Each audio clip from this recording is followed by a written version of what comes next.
안녕하십니까, 고비트입니다. 비트코인 지금 사야 할까요? 아니면 팔아야 할까요? 트럼프 행정명령이 시장을 흔들고 있습니다. 비트코인 180일의 운명이 바뀌는 순간 180일? 그리고 알트 시장을 대표하는 이더리움, 지금 이더 차트는 어떻게 진행될지 이번 분석을 놓치면 시장에서 뒤처질 수 있습니다. 이미 텔레그램 방에서 이 핵심 정보가 실시간으로 공유되고 있습니다. 영상 하단 더보기란에서 무료 투자 비법서를 다운받고 텔레그램 방에도 입장하시길 바랍니다. 저 고비트의 시장의 핵심 변수 분석 지금 시작합니다. 비트코인이 계속 올라갈지 아니면 상승이 끝난 것인지 다양한 의견이 나오고 있습니다. 저는 와이코프 프라이스 사이클을 기반으로 차트 분석 시나리오를 제시하면서 분석하겠습니다. 비트코인은 박스 추세, 박스 구조를 반복하면서 상승 중입니다. 와이코프 분석법은 일정 기간 매집 이후에 추세를 분출하는 이 구조를 추적하는 그런 방법입니다. 자, 지금 현재 이 구간이 축척 박스, 그 중에서도 재축척 박스냐 아니면 디스트리뷰션 분배 박스냐가 상승 진행 중인지 시즌 종료인지가 핵심이 되겠죠. 과거 데이터를 살펴보니 이 박스의 매집 기간이 223일, 70일, 251일 그리고 현재 지금 87일로 진행 중입니다. 근데 여기서 재밌는 점은 이 바로 거래량입니다. 이 두 박스의 기간을 이전과 같게 설정을 해보면요, 223일, 223일로 맞췄을 때 거래량이 2.7밀리언, 2.8밀리언으로 오차 범위 내에 있습니다. 그리고 지금 구간 24년도 2월 달에 있었던 이 박스 구간에 70일로 맞췄을 때 거래량이 같습니다. 자, 이 부분 확대해서 보면요, 자, 이렇게 104만 거래량으로 매집을 하고 70일이 되는 날 추세를 분출했습니다. 지금 구간에서 똑같이 70일이 되는 날 마찬가지로 이 기간의 거래량이 104만을 만들었습니다. 그렇다는 얘기는 이때 추세를 분출할 수 있었다는 그런 같은 사이클이었다는 얘기죠. 근데 이날이 뭐냐면요, 네, 바로 1월 20일 트럼프 취임식이 있던 날이었습니다. 트럼프의 행정명령 기대감으로 실질적으로는 110K까지밖에 상승을 했지만 이 이후에 충분히 상승할 여력이 있었다는 거죠. 근데 주목해야 될 거는 이 거래량이 같았다는 겁니다. 그리고 그 범위도 크기가 비슷하다는 겁니다. 하지만 추세를 분출 못하고서 아쉽게도 지금 다시 이렇게 하락을 하고 있는 그런 상황입니다. 우리가 알 수 있는 건 이때 아쉽게 한번 기회를 놓쳤다, 그래서 지금 다시 박스권이다. 하지만 이 박스가 아직 하방으로 추세를 분출 안 했기 때문에 시즌 종료 같은 말이 나올 상황은 아니라는 거죠. 이 박스가 언제까지 이어질지를 제가 여러 자료를 보고 분석을 하면서 보다 보니 힌트를 얻었습니다. 그러면은 이렇게 223일, 250일 이런 기간 동안 이 박스가 진행될 수도 있겠구나. 근데 지금 이 모든 게 이 반감기 이후에 트럼프 때문이죠. 트럼프 대통령이 암호화폐 관련 본인 입으로 지시한 거는 행정명령서입니다. 그래서 이 행정명령서를 자세히 보다 보니 이런 내용이 있습니다. 자, 바로 이 부분인데요. 전문 기관을 설립해서 180일 이내에 대통령 경제보좌관을 통해서 보고서를 제출해야 한다는 이 내용입니다. 180일. 자, 이 취임식 날짜까지 기간 70일. 거기에 이 180일을 더하면은 250일. 한마디로 이 박스가 작년처럼 250일이 걸릴 수도 있다는 말입니다. 자, 그렇게 됐을 때 날짜가 7월 19일. 그러니 이 기간이 데드라인이고 이 이전에 지금 조사를 하고 있는 행정명령서에 수행을 하고 있는 부서에서 비트코인을 국가 비축자산으로 한다, 그런 보고서를 발표를 하는 순간 이 박스가 끝나고 추세를 분출하겠죠. 자, 그런데 이 180일이라는 기간 동안 조사를 해보니까 비트코인 비축자산으로 하기 좀 힘들겠는데요 하는 순간 엄청난 하락이 나오겠죠. 그랬을 때는 정말 이 최악의 이런 분배 구조가 될 수 있는 가능성이 있습니다. 하지만 비축자산 너무 좋습니다 이렇게 나오는 순간 이런 재축적 구조를 만들면서 이 박스가 다시 상승을 하겠죠. 지금의 비트코인은 이런 상황이 정확한 판단이라고 저는 분석하고 있습니다. 자, 하지만 우리는 좀 리스크 관리를 해야 되니까 이 분배 구조가 일어나면은 어디까지가 도대체 분배 구조냐? 아니, 지금 91K까지 떨어졌는데 이거는 지금 분배 구조가 아니라는 말 오케이, 이해했어. 그러면은 바로 이 87K죠. 이 이전 매물대가 몰려있던 이 부분이 만일 무너진다면은 그때는 분배 구조의 시작이라고도 할 수 있습니다. 그리고 그 구간은 이 이전 고점이었던 73K, 바로 이 사이에서 새로운 이런 재분배 구조가 생성될 겁니다. 이렇게 됐을 때는 한 번 더 하락할 수 있는 그런 극단으로 가는 거니 그 값은 최대치가 87K인 겁니다. 하지만 그 전에는 내려왔다가 다시 올라가고 조금 더 내려왔다 계속 올라가는 이런 박스권이 최장 180일 동안 이어질 수 있다는 거죠. 자, 거기에 지금 이 행정명령서를 수행하고 있는 수장인 이 데이비드 sak스, 열심히 지금 타당성을 지금 연구하고 있으니 아직은 긍정적인 희망이 남아있는 그런 상황입니다. 그리고 제가 볼 때 이 분배 구조가 나올 확률은 쉽지 않다고 보고 있습니다. 그 근거 중에 하나는 바로 이런 로그 채널이 하나 있습니다. 이 행정명령서가 생성되기 전부터 이 비트코인의 흐름은 원래부터도 이런 계속 상승 채널을 따라 이동 중이었다는 거죠. 자, 그렇기 때문에 비트코인 장기 관점 결론입니다. 최악의 경우 지금 이 박스권이 7월 19일까지 길어질 수 있다. 그때 비로소 미국 정부와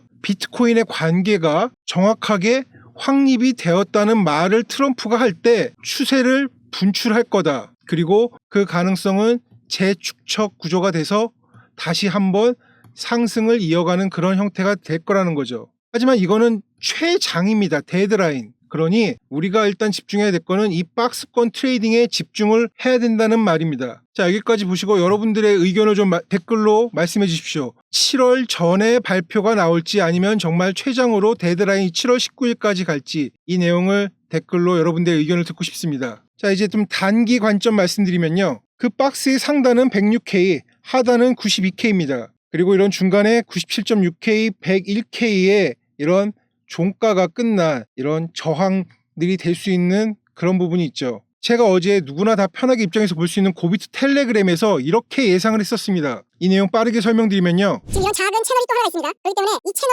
안에서 움직이다가 이 채널 밖으로 나갈 때는 하락이 가속화가 될 수 있다. 22평, 52평은 정배열이지만 캔들이 52평 아래에 있으니 이 52평 값은 분명한 저항이 될 것이다. 그리고 그 값은 98.7K라고. 그래서 결론은 기술적 반등이지만 상승의 힘이 약하다. 52평, 98.7K는 강력한 저항이 있어서 이 위로는 추가 상승이 어려울 거다. 일본 윗꼬리 만들기에 주의. 그랬을 때 목요일 일본 캔들 결과가 어떻게 됐나요? 제가 말한 그대로 이 52평의 저항을 막고 긴 윗꼬리를 만들었죠. 자, 이 내용 제가 어제 오후 3시에 올린 내용입니다. 제 말이 딱 맞았죠? 이런 고급 정보 무료로 드리고 있으니 영상 아래 더보기란 통해서 텔레그램 오셔가지고 영상보다 먼저 빠른 정보 입수하시기 바랍니다. 자, 그럼 이제 비트코인은 이제 어떻게 진행이 될까요? 자, 2월 7일 금요일, 이 금요일 밤마다 아주 중요한 또 지수 발표가 있죠. 바로 이 고용지수 발표인데요. 이 고용지수 예상 수치가 지금 이전 수치보다 이렇게 둔화되고 있다는 거는 고용시장이 둔화되고 있다는 걸 말하는 거고, 이런 경제 둔화로 연준의 금리 인하 가능성이 높아지는 상황이 되겠죠. 이 예측치